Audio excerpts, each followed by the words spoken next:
There's a mystery unfolding in the quaint landscape of rural Norway.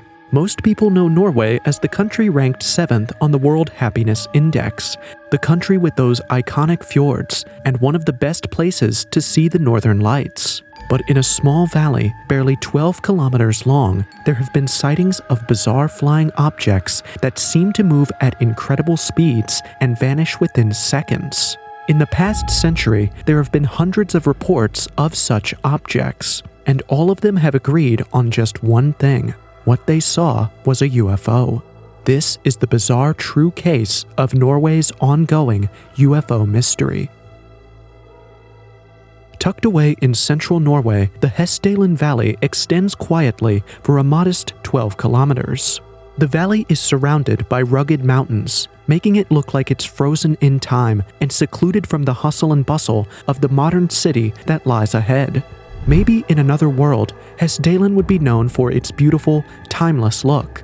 But when it comes to our world, the thing that defies Hesdalen would be the ghostly lights that fill the sky.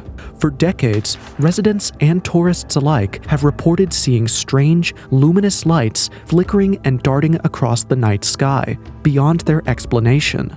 These mysterious orbs, often described as floating fireballs or dazzling stripes of color, have captivated the imagination of everyone who sees them.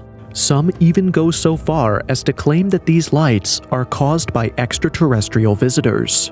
But before we can get into the true cause of these lights, let's go all the way back to the first time the Hessdalen Lights were seen, back in 1981. It is a cold evening, and two locals, Oge and Rut-Mary Moe, are strolling near the valley. They're just taking in the sights of the beautiful countryside when they decide to look up at the sky. What they see is not a twinkling star or a passing plane. Instead, it's something they could only describe as a burning fireball, a bright flaming orb moving with a mind of its own. They watch, transfixed as the light darted across the sky before vanishing as swiftly as it had appeared. This brief, magical sighting would not be the only one. In fact, it would spark a series of strange appearances that would only increase with time. Reports began flying in, each one as bizarre as the last. The lights appeared more and more, often close to people's houses or in secluded corners of the valley. Sometimes they would glide slowly above the countryside, flooding the ground below. At other times, they would dance around at unbelievable speeds, shifting colors from white and yellow to blue and red. The residents were initially curious, but soon started to get anxious about these appearances. The lights were unpredictable, unrelenting, and undeniably real. By 1984, around 3 years after their discovery, Hesdalen was reporting 20 appearances per week. These were no ordinary lights. They didn't flicker out like the headlights of a passing car or float quietly like distant stars. They had something almost alive about them. Some witnesses described how the lights would drift close enough to cast shadows on the floor, spreading an ethereal glow over the ground in the dead of night. And at times, it seemed like the lights were watching, the way they hovered near people's homes, lighting up their walls as though they were attracted to where humans were. With each appearance, the mystery grew, drawing in more people to come witness these strange happenings.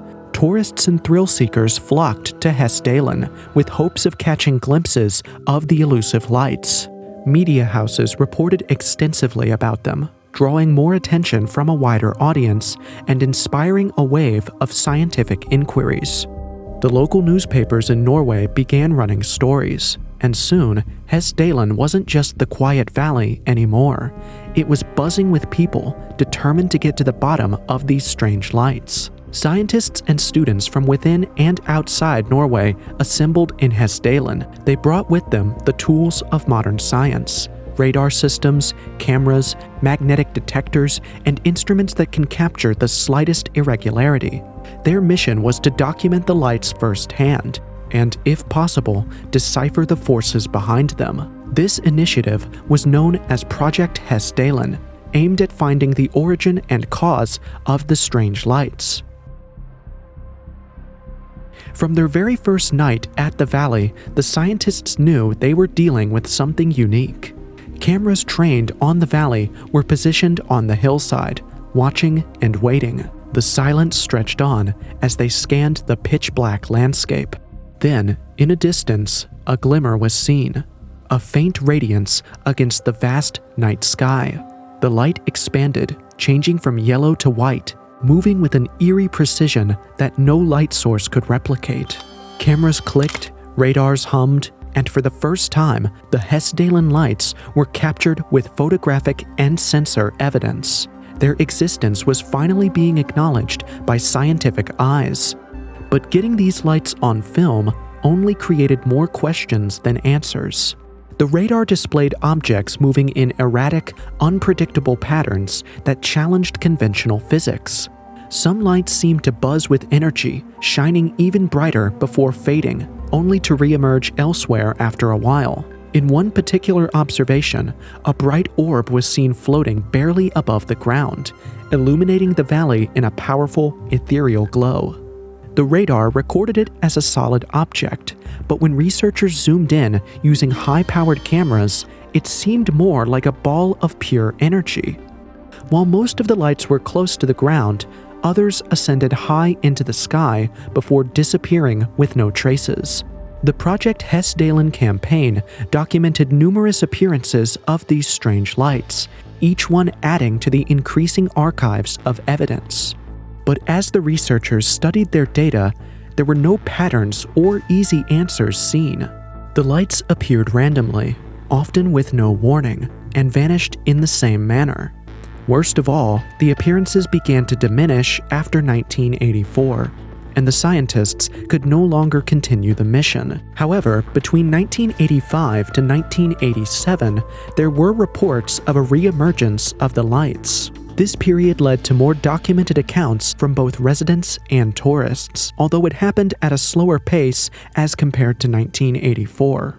And to bring more awareness to the phenomenon, a small observatory was established in Hessdalen in 1998 to observe the lights.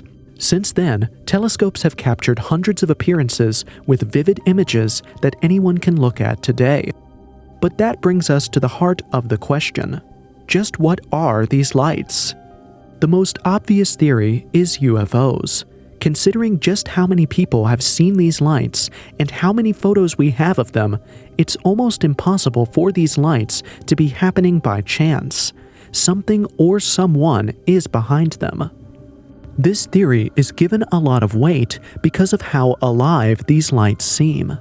If there really was a scientific reason behind why these ghost lights come up in the sky, we would have found it and proven it in the last 40 years since research started.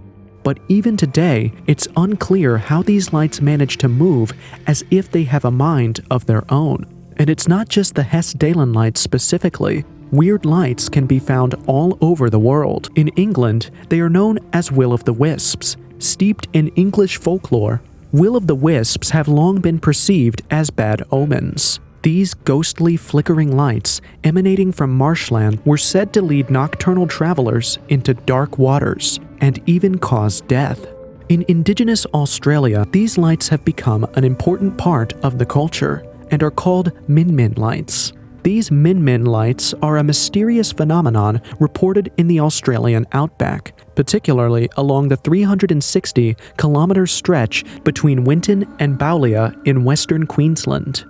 Just like the Hessdalen Lights, they are described as glowing orbs that appear to follow travelers around. One of the most famous early accounts of the min-min lights occurred near the old Min-min Hotel in 1918. A local stockman reported seeing a strange light appear above the ruins of the hotel, moving towards him in a strange, unsettling manner.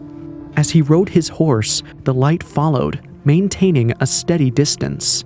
The stockman described it as a glowing orb that was suspended in the air and seemed almost like it had a mind of its own. By this point, he was terrified, and so he rode away quickly.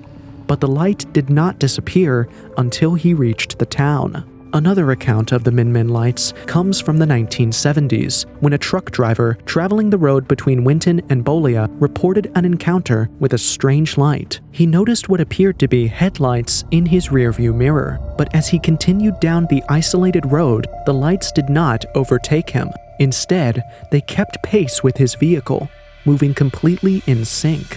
The driver later described the lights as shifting between a bright white glow and a more diffused bluish color.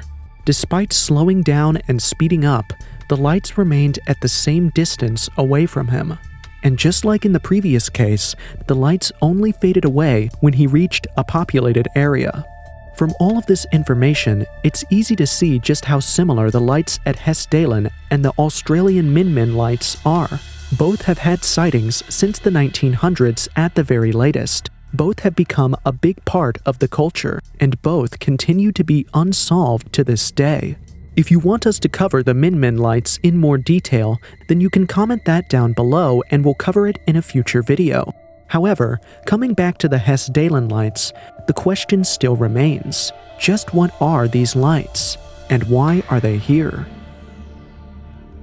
Over the past few decades, there have been some scientific theories that have been proposed in the hopes of solving the mystery of the Hessdalen Lights. Many researchers have found that the Hessdalen Valley is extremely rare when it comes to its geology, and has minerals such as scandium and zinc. When these minerals interact with air, they cause sparks.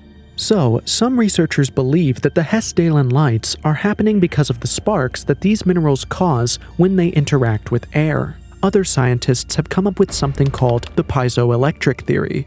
They believe that instead of sparks, the lights have more to do with electricity. Due to the unique geology of the Hessdalen Valley, it might be generating a lot more electricity than normal, which then goes out into the sky and appears to us in the form of these ghost lights. Similarly, other theorists have talked about the lights being similar to ball lightning. According to this theory, due to the high humidity and the specific climate of the valley, it's very easy for ball lightning to occur. Ball lightning is similar to normal lightning, but as the name suggests, it's in the shape of a ball.